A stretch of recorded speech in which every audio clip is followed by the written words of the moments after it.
नमस्ते विद्यार्थियों।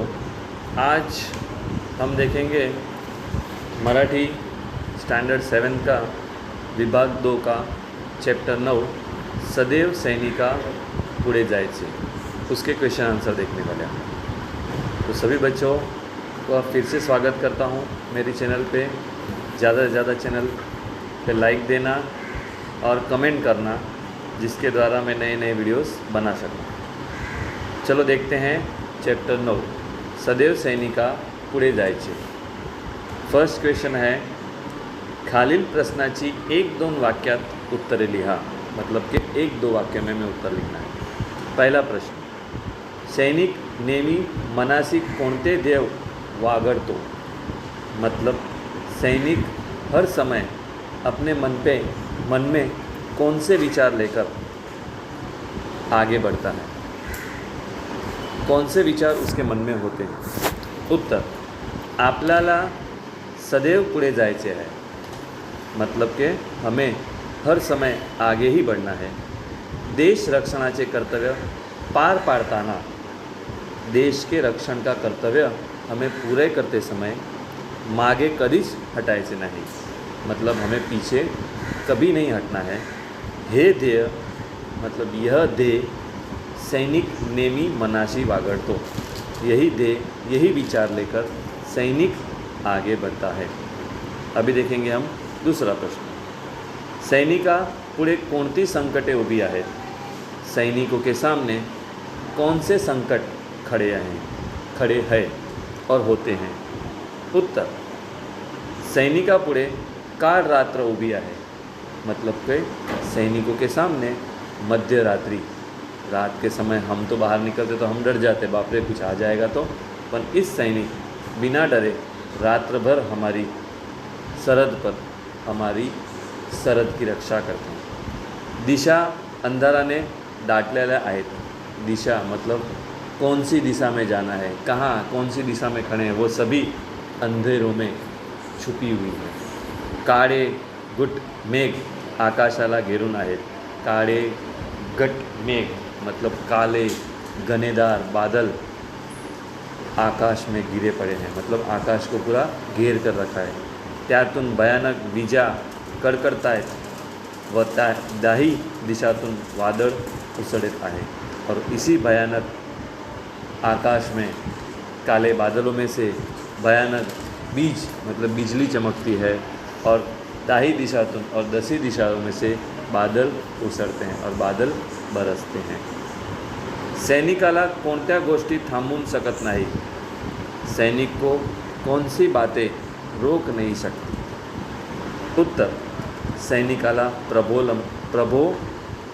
प्रलोभने मतलब प्रलोभन मतलब कुछ हम ज़्यादा कुछ देके मैं तुम्हें ये दूंगा वो दूंगा, प्रभाव करके, मोह बंधने मोह के द्वारा बांध के, विरोध करके किंवा क्रोध थांबू शकत नाही।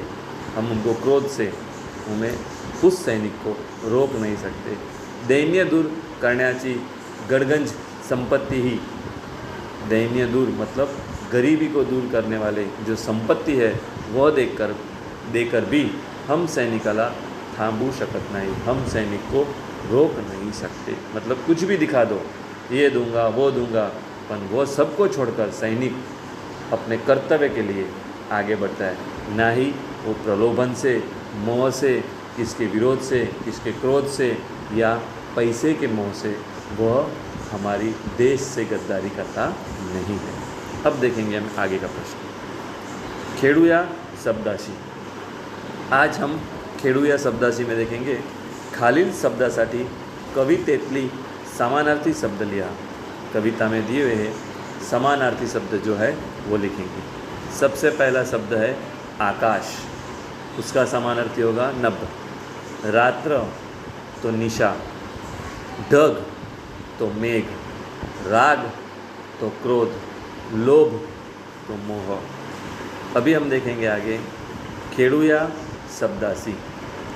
आ, गटात न बसनारा शब्द लिहा। मतलब हमारे जो ये शब्द दिए हैं उसमें कौन सा शब्द फिट नहीं होता है वो हमें देखना है। तो यहाँ दिखा है पहला शब्द निशा, रंजनी, यामिनी और मेघ। जो मेघ शब्द है वो इस शब्दों में बैठता नहीं है, मतलब बंद बैठता नहीं है, फिट नहीं हो रहा है, इसलिए जो शब्द बाहर है वो मेघ है।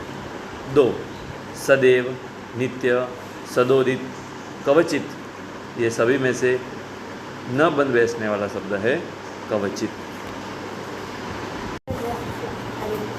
इसके बाद देखेंगे हम लोग खेड़ुया शब्दाशी में दूसरा वाक्य। ई अचूक शब्द ओळखा। अभी इसके अंदर है दिशा, दिशा, दिशा और दिशा, मतलब कौन सा दिशा राइट है वो हमें लिखना है। तो सबसे सेकंड नंबर का जो है दिशा, उसका वह दिशा स्पेलिंग राइट है। फिर सेकंड है सदैव, सदैव, सदैव, सदैव, तो सबसे इसमें राइट सदैव है। थर्ड वन जो तीसरा सदैव है वो राइट आंसर है, मतलब अचूक शब्द हमने पहचान कर यहाँ लिखा हुआ है। इसके बाद देखेंगे हम लोग यह ई गेर हा उपसर्ग लावून तयार झालेला शब्द खालील आकृतीत दिलेला आहे। मतलब गेर शब्द से जो भी उपसर्ग आगे लगता है उसको उपसर्ग बोलता है। तो आगे लगा हुआ शब्द से तैयार होने वाला आकृति में दिए गए हैं। हे शब्द अभ्यासाला अ हा उपसर्ग लावून तैयार होणारे शब्द पुढील आकृतीमध्ये लिहा। जिस तरह से हमारे पास देखो यहाँ पे गेर शब्द जो दिया है उसमें से जो शब्द ऑलरेडी हमने टेक्स्ट बुक में बनाया हुआ है, गेर हजर, गेर समझ, गेर सोए और गेर वर्तन, ये दिया हुआ है जहाँ स्टार्टिंग में गेर आना चाहिए, उसी तरह हमें यहाँ बनाना है अ पे से, अ शब्द आगे लगना चाहिए, वैसे शब्द बनाना है। तो हमने बनाया है, यहाँ पे आंसर है अ से अन्याय, अ से अयोग्य, अ से अपूर्ण और अ से असमाधान। तो इस तरह से हमें अ उपसर्ग लगाकर यहाँ पर इस आकृति को पूर्ण करना है। इसके बाद हम देखेंगे खेड़ खेड़ुया, जिसमें हमारे पास यहाँ दिया गया है पिवळ्या चोकनात जोड शब्दातला पहिला शब्द व गुलाबी चौकनात जोड शब्दातला दुसरा शब्द लिहिलेला आहे, त्यापासून योग्य जोड शब्द तयार करा आणि दिलेले जागेत लिहा। मतलब कि हमारे पास यहाँ 2 बॉक्स दिए हैं, एक है येलो कलर का और एक है पिंक कलर का। येलो और पिंक दोनों को जोड़कर, दोनों शब्दों को जोड़कर हमें एक शब्द बनाना है। तो देखो जहाँ सबसे पहला है हमारे पास यहाँ येलो में देखो कोड और वहाँ ऊपर दिया है कौतुक। तो देखो हमारा सबसे पहला शब्द बनता है कोड कौतुक। दूसरा है पांडरे और यहाँ पिंक में है फटक, तो पांडरे फटक। डोंगर तो नीचे पिंक से लिया है दरी। तो इस तरह से हमें यहाँ बनाना है और मैं आपके पास सामने डायरेक्ट ये शब्द बोलता हूँ। डोंगर, दरी, गप्पा, टप्पा, मतलब गप्पा येलो में से लिया रहेगा और टप्पा पिंक में से। वर खाली, सकाळ संध्याकाळ, जमाव जमाव अने गाबरा गुबरा, यह शब्द हमें इस येलो और पिंक में से ढूंढकर लिखना है। मतलब इस दोनों शब्दों को जॉइंट कर कर हमें एक वाक्य, मतलब एक शब्द बनाना है जो यहाँ हमारे पास बनाया हुआ है। इसके बाद देखेंगे हम नेक्स्ट क्वेश्चंस। लिहिते होऊया, तुम्ही कोण आहोत होणार हे ठरवा। मतलब आप कौन होने वाले हो यह आपको निर्णय लेना है, आपको नक्की करना है। त्या संबंधित काही प्रश्न खाली दिलेले आहेत, उससे जुड़े हुए कुछ प्रश्न नीचे दिए गए हैं, त्यावर विचार करा, उस पर हमें विचार करना है। त्या प्रश्नाची उत्तरे तयार करून त्याचे सलग लेखन करा। मतलब उस प्रश्न को आप देखो, पढ़ो और उससे एक लेखन तैयार करो। तो यहाँ हमारे पास दिया है सबसे बीच में ब्रैकेट में दिया है मी डैश होणार, मतलब मैं क्या होने वाला हूँ। ऊपर साइड में दिया है मी व्हायचे का ठरले आहे, मैं यह बनने का कारण क्या है, मैं क्यों ये बनना चाहता हूँ। जैसे मैं बोलूँगा मैं डॉक्टर बनना चाहता हूँ, तो क्या कारण है आपका डॉक्टर बनने का। फिर साइड लेफ्ट हैंड साइड में दिया है मी हे बनल्यानंतर भविष्यात काय काय करणार आहे। समझो मैं डॉक्टर बन गया तो भविष्य में मैं क्या क्या करूँगा उसके बारे में हमें लिखना है। एंड राइट हैंड साइड में दिया है मी ठरवले होण्याबाबत माझ्या कुटुंबातील सदस्याची काय मते आहेत। मतलब जो मैं डॉक्टर बनूंगा उसके बारे में, मेरे परिवार का, मेरे कुटुंब मेरे बारे में इस बात से सहमत है और उनका क्या मत है, वह क्या सोचते हैं मेरे बारे में कि मैं क्या बनूं। और लास्ट में नीचे साईड दिया है, हे होण्यासाठी मी काय प्रयत्न करणार आहे। मतलब समझो मुझे डॉक्टर बनना है तो मुझे क्या प्रयत्न करना पड़ेगा, किस तरह की मेहनत करनी पड़ेगी, इसके बारे में यहाँ हमारे पास प्रश्न दिया है। तो अभी हम इसका उत्तर देखेंगे। तो मैंने उत्तर लिखा है, मी देश सेवक होना। तो देश सेवक होने के लिए मेरे पास इस उत्तर का दिया है। तो मैं क्या है, ये सभी प्रश्नों को मैंने अंदर इंक्लूड किया हुआ है। तो सबसे पहला हम देखेंगे कि मी देश सेवक होणार। अभी उसका आंसर देखते हैं। मी स्वतंत्र भारताचा नागरिक आहे, मैं स्वतंत्र भारत का नागरिक हूँ आणि मला त्याचा अभिमान आहे और इसके ऊपर मुझे अभिमान है। माझी प्रत्येक कृती ही देशाच्या हितासाठी असेल। मेरा प्रत्येक कार्य देश के हित के लिए होगा। मी देशाची सेवा करणार, मैं देश की सेवा करूँगा। जेव्हा मी माझ्या आईवडिलांना सांगितलं तेव्हा त्यांनी आनंदाने मला पाठिंबा दिला। यह बात मैंने मेरे मम्मी और डैडी को, मतलब मेरे माता और पिता को कहा तो उन्होंने मुझे आनंद से मला पाठिंबा दिला मतलब उन्होंने मुझे सपोर्ट किया। ओके बेटा, तुम्हें जो अच्छा लगता है तुम करो। आगे, देशचा उत्तम नागरिक होण्यासाठी प्रथम मी माझे शिक्षण उत्तम प्रकारे पूर्ण करेन। देश का उत्तम नागरिक होने के लिए सबसे पहले मैं मेरा शिक्षण उत्तम प्रकार से पूर्ण करूँगा। मी देशाचा आदर्श नागरिक बनवायचा प्रयत्न करीन। मैं देश का आदर्श नागरिक बनने का प्रयत्न करूँगा। माझे भविष्य घडतानाही मी माझ्या देशाचा प्रथम विचार करीन। माझा भविष्य मतलब माझे भविष्य मतलब मेरा भविष्य बनने के पहले, गढ़ने से मतलब गढ़ता होगा उस पहले ही मैं मेरे देश का प्रथम विचार करूँगा। माझ्या देशाचा नाव लौकिक वाढेल अशी मी प्रामाणिकपणे सचोटीने करीन। मेरा देश का नाम रोशन होगा, इस तरह से मैं हर एक कार्य करूँगा। आज आमच्या देशात निरक्षरताचा मोठा प्रमाण आहे। आज हमारे देश में बहुत से निरक्षर लोग का प्रमाण ज़्यादा है।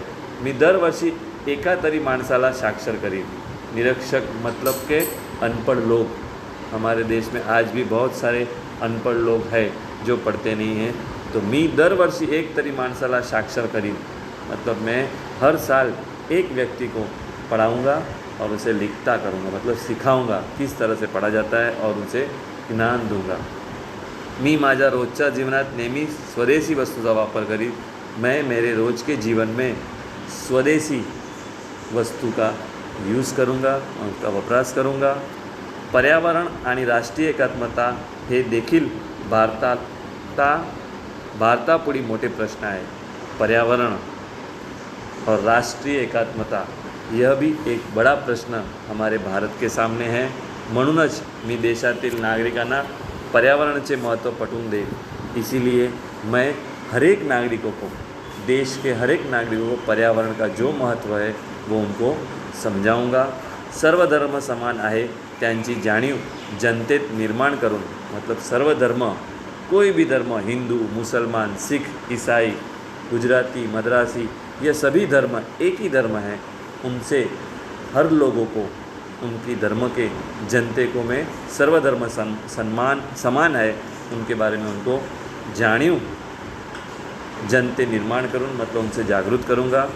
राष्ट्रीय एकात्मता निर्माण करायची मी प्रयत्न करेन। हर एक लोग में राष्ट्रीय एकात्मता, हम एक राष्ट्र के, हम एक देश के हैं, हमें एकता होनी चाहिए, उस बात का निर्माण करने का मैं प्रयत्न करूँगा। अशी करी मी माझ्या देशाची सेवा, इस तरह से मैं मेरे देश की सेवा करूँगा। तो यह छोटा सा एक ऐसे कहो निबंध यहाँ हमारे पास दिया गया है। इसके बाद बढ़ेंगे आगे। खालील मुद्द्यावर आधारे अर्थपूर्ण परिच्छेद तयार करा आणि त्याला योग्य शीर्षक द्या। संध्याकाळची वेळ, आईबरोबर फिरायला, झाडावर बसलेले पानखरांचे थवे, किलबिल, गाय गुरे घराकडे, आल्हादक वातावरण, आईशी गप्पा मारत घराकडे परतने। मतलब ये कुछ हमारे पास एक स्टोरी टेलिंग जो होता है उस तरह से यहाँ दिया गया है। तो इस बारे में हम अभी देखेंगे। इसका आंसर है पहला उत्तर, आमचे घर आमच्या शेतात आहे। हमारा घर हमारे खेत में ही है। शेताच्या पलीकडे रान आहे, मतलब शेत के पलीकडे मतलब पीछे साइड में खुला मैदान सारखा है। संध्याकाळची वेळ होती, शाम के समय का समय था। सूर्य मावतीला चालत होता। मी व माझी आई आम्ही रानात फेरफटका मारायला गेलो होतो। झाडावर परतलेले पक्षी गोड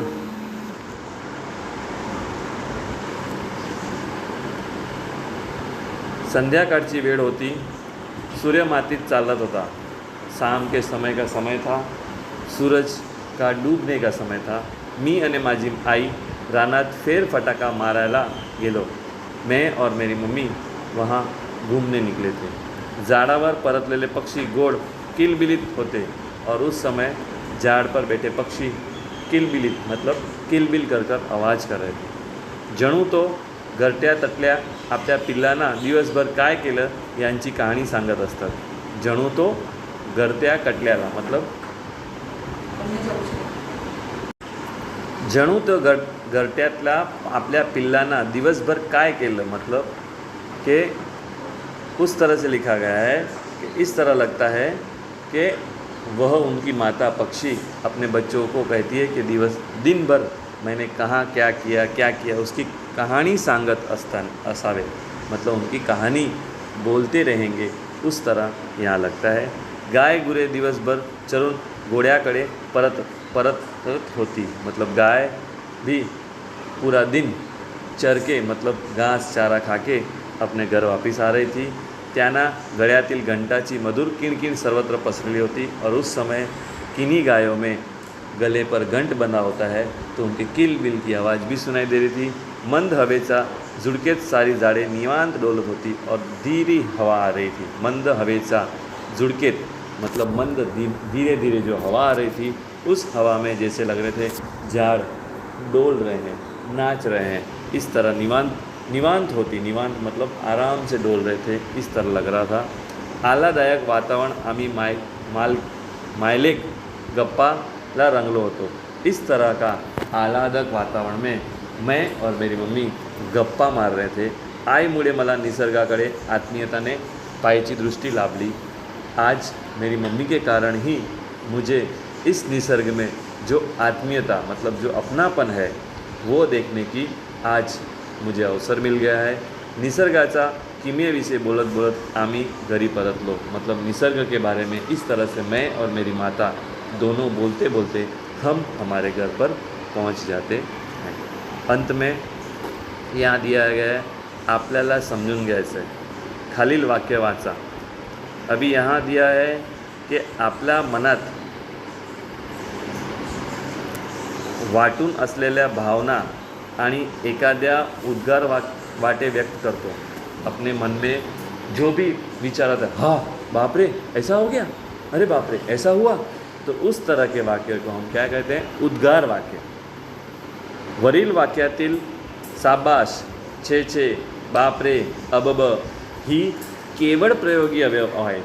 ये जो शब्द यूज़ करते हैं इसमें शाबाश, वाह, मस्त, अरे वाह, बाप रे, अबब, बाप रे ऐसा कर दिया, तो ये सब वाक्य हम केवल प्रयोगी अवयव, जब हमें उद्गार उद्गार आश्चर्यचकित हो जाते हैं उस समय जो वाक्य यूज़ करते हैं, इसमें यह केवळ प्रयोगी अवयव शब्द यूज होते हैं। या शब्दामुळे आपल्या मनातील भावना प्रभावीपणे व्यक्त होते हैं। यह केवळ प्रयोगी शब्दों के कारण ही हमारी जो मन में जो भावना होती है वो व्यक्त होती है। या शब्दाचा उद्गार शब्द असे ही म्हणतात। यह शब्द को हम उद्गार वाक्य भी कहते हैं। तो क्या है, देखो सबसे पहला वाक्य, शाबाश चेंडूचा झेल छान घेतलास, मतलब शाबाशी दी गई है। तो यह मन की बात हम कैसे कर सकते हैं, शाबाशी देकर। तो शाबाश शब्द है वो केवल प्रयोगी अवयव है, वह शब्द यूज़ करने के कारण हमारा जो मन की भावना है वो प्रकट हुई है, तो ये उद्गार वाक्य है। दूसरा है छे छे मला माहीत नहीं, छे छे मला माहीत नहीं, तो छे छे के द्वारा उसने अपने मन की भावना व्यक्त की है। बाप रे तो पहा साप, बाप रे देखो वो साप. तो बाप रे शब्द वो भी केवल प्रयोगी अव्यय. अब केवड़ी ही गर्दी. बाप रे अब केवड़ी गर्दी मतलब कितना गर्दी है यहाँ पे. इस तरह का वाक्य हम उद्गार वाक्य है जिसमें हम हमारे मन की भावना व्यक्त कर सकते हैं. अभी इसके बाद देखेंगे हम आगे. इसके बाद हम देखेंगे आम्ही बातमी वाचतो, जिसमें हमारे पास एक मराठी राजभाषा दिन उत्सव साजरा, उसका एक छोटा सा पैराग्राफ दिया गया है, उसके बारे में हम देखेंगे. जहां हम देखेंगे मराठी एक राजभाषा दिन उत्सव साजरा मतलब मराठी का राजभाषा दिन का एक दिवस मनाया जाता है, उसके बारे में हम एक पैराग्राफ में देखेंगे. तो सबसे पहले हमारे पास है ये वानवडी तारीख 28 वर्दीहीन विद्यालय वानखडी येथे जागतिक मराठी राष्ट्रभाषा दिन उत्साह साजरा करण्यात आला आहे. मतलब इस दिन पर 28 तारीख को मराठी राजभाषा दिन मनाया जाता है. या दिवशी विद्यालयात विविध कार्यक्रमांचे आयोजन करण्यात आले. इस दिन को हमारे विद्यालय में अलग अलग प्रोग्राम का आयोजन किया गया था. ग्रंथदंडीचे कार्यक्रमाची सुरुवात झाली. ग्रंथदंडी तो देखो ये रहा, हमें दिखता है यहाँ पर बाजू में फ़ोटो में. ग्रंथदंडी मतलब ऐसा पालकी तरह से हमसे लिखे गए और उस कार्यक्रम की हमने शुरुआत झाली मतलब उसकी शुरुआत की है. कार्यक्रम पसंदगी विद्यार्थी कविता, कार्यक्रम के लिए जो पसंद किए गए विद्यार्थियों ने कविता, गोष्टी, ओव्या सादर केल्या. गोष्टी ओव्या सादर केल्यात. तसेच ग्रंथ प्रदर्शनाची आयोजन करण्यात आले. शाळेच्या परिसर भित्तिपत्रक लावण्यात आली मतलब स्कूल के जो दीवार पर है उस पर परिसर पर कुछ चित्र लगाए गए थे. त्यातून विद्यार्थ्यांना मराठी भाषेच्या संवर्धनाचा संदेश दिला आला. मतलब उसके द्वारा विद्यार्थियों को मराठी भाषा का संवर्धन मतलब विकास के बारे में संदेश दिया गया. यावेळी मुलांनी कवी कुसुमाग्रज यांचा निवड कविताचे वाचन केले और इस समय बच्चों ने कवि कुसुमाग्रज इनकी दी हुई कविता का वाचन किया. शाळेचे मुख्याध्यापिका श्रीमती विनया भांगुटे यांनी मतलब स्कूल के प्रिंसिपल विनया भांगुटेनी विद्यार्थी समोर मराठी भाषेचा महत्त्व विशद केला. मराठी भाषा का क्या महत्व है उन्हें समझाया. इयत्ता 7वीतील कृष्ण सांगरे या विद्यार्थी सूत्रसंचालन केला और 7वीं के कृष्ण सांगरे नाम के विद्यार्थी ने सूत्रसंचालक मतलब इस प्रोग्राम का पूरा एक्सप्लेनेशन स्टार्टिंग उसने किया. तर जयश्री रणदेव या विद्यार्थिनी उपस्थित सर्व मान्यवर और विद्यार्थी आभार मानले और जयश्री रणदेव नाम की लड़की ने यह पूरे प्रोग्राम का और विद्यार्थी आए हुए मान्यवर जो आए थे और सभी विद्यार्थियों का आभार व्यक्त किया. तो इस तरह से एक छोटा सा 28 तारीख मराठी राष्ट्रभाषा दिन उत्साह साजरा का यहाँ हमारे पास एक छोटी सी बातमी मतलब समाचार हमारे पास दिया गया है. अभी उसके कुछ प्रश्न दिए हैं वह हम देखेंगे. सबसे पहला प्रश्न है कार्यक्रमाची सुरुवात कशाने करण्यात आली. ग्रंथदंडीनी कार्यक्रमाची सुरुवात करण्यात आली. ग्रंथदंडी मतलब हम लोगों ने देखा पालकी लेकर इस कार्यक्रम की शुरुआत की गई. विद्यावर्धनी विद्यालयात कोणकोणते कार्यक्रम साजर करण्यात आले मतलब यह विद्यालय में कौन कौन से प्रोग्राम कौन कौन से कार्यक्रम साजरे करण्यात आले मतलब मनाया गया है. विद्यावर्धनी विद्यालयात पुढील कार्यक्रम सादर करण्यात आले. नीचे दिए हुए ये कार्यक्रम को मनाया गया है. सबसे पहला कविता, गोष्ठी, ओव्या सादरीकरणे, कविता, वार्ता यही सब प्रस्तुत किया गया. नंबर 2 ग्रंथ प्रदर्शनाचे आयोजन, ग्रंथ का प्रदर्शन उसका आयोजन किया गया था. नंबर 3 शाळेच्या परिसरात मराठी भाषेच्या संवर्धनाचा संदेश देणारी भित्तिपत्रके लावली. मतलब स्कूल के परिसर में मराठी भाषा का विकास का जो संदेश था वो हर एक दीवार पर, प्रत्येक दीवार पर लगाकर उनका संदेश दिया गया था। कवी कुसुमाग्रजाचा निवड कविताचे वांचन, मतलब कुसुमाग्रजा नाम के जो कवि थे उनके कविता का वांचन भी यह प्रोग्राम में किया गया था। इसके बाद है तीसरा प्रश्न, मराठी राजभाषा दिन कोणत्या तारीखला साजरा केला जातो? मराठी राजभाषा दिन कौन सी तारीख को मनाया जाता है? उत्तर, मराठी राजभाषा दिन दरवर्षी, मतलब प्रत्येक वर्ष 27 फेब्रुवारी या तारखेला साजरा केला जातो। मतलब 27 फेब्रुवारी को हमारा मराठी राजभाषा दिन मनाया जाता है। कवी कुसुमाग्रज यांचे पूर्ण नाव काय आहे? कवी कुसुमाग्रज यांचे संपूर्ण नाव विष्णू वामन शिरवाडकर। कुसुमाग्रज नाम का संपूर्ण नाम क्या है? तो विष्णू वामन शिरवाडकर। और लास्ट क्वेश्चन्स, मराठी भाषेच्या संवर्धनासाठी काय करायला हवे असे तुम्हाला वाटतात? मराठी भाषा का विकास, मराठी भाषा का संवर्धन, इसके लिए आपको क्या करना चाहिए और आप क्या करोगे? तुम्हें इसके बारे में तुम्हाला वाटते, तुम्हें क्या लगता है? उत्तर, मराठी भाषेच्या संवर्धनासाठी पुढील कार्यक्रम करायला हवेत। मराठी भाषा का संवर्धन करने के लिए नीचे दिए गए कार्यक्रम का कार्य करना चाहिए। एक, ठेक ठिकाणी भाषा विषयक सांस्कृतिक कार्यक्रम आयोजन करने। ठेक ठिकानी मतलब हर एक ठिकाने पर भाषा के साथ जुड़े हुए सांस्कृतिक कार्यक्रमों का आयोजन करना चाहिए। नंबर 2, ग्रंथालयाचा गावोगाव प्रसार व ग्रंथ प्रदर्शन यांचे आयोजन करने। ग्रंथालय का गावोगाव प्रसार मतलब हमारी जो मराठी भाषा ग्रंथ है उनका हर एक गांव में प्रसार करना चाहिए और ग्रंथ का प्रदर्शन का आयोजन भी करना चाहिए। 3, थोर साहित्यांचा मुलाकातीचे कार्यक्रम आयोजित करने। थोर साहित्य जो है उनका मुलाकात का आयोजन का भी कार्यक्रम करना चाहिए।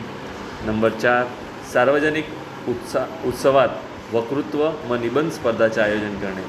सार्वजनिक जो उत्सव होते हैं हमारे गणपति, नवरात्रि, जो भी हमारे सार्वजनिक उत्सव उसमें वक्तृत्व और निबंध स्पर्धा का आयोजन करना चाहिए। 5, मराठी भाषेच्या संवर्धनासाठी केवळ दूरदर्शन वाहिनी शुरू करने। मराठी भाषा का विकास करने के लिए केवल दूरदर्शन का एक चैनल शुरू करना चाहिए। मातृभाषेतून शिक्षणाचा आग्रह व मराठी शाळेचा उत्थान करने, मतलब मराठी मातृभाषा में ही हमें शिक्षण लेना चाहिए और मराठी शाळेचा उत्थान करने और मराठी शाला में ही सीखना चाहिए। इस तरह का आयोजन, इस तरह का कार्यक्रम हमें करना चाहिए। तो इस तरह से हमारा ये पाठ सदैव सैनिक पुणे जायचे यहाँ पूरा होता है। तो इस तरह सभी को फिर से एक बार कहता हूँ, thanks for watching, like and subscribe my channel study with Hitendra sir. Thank you.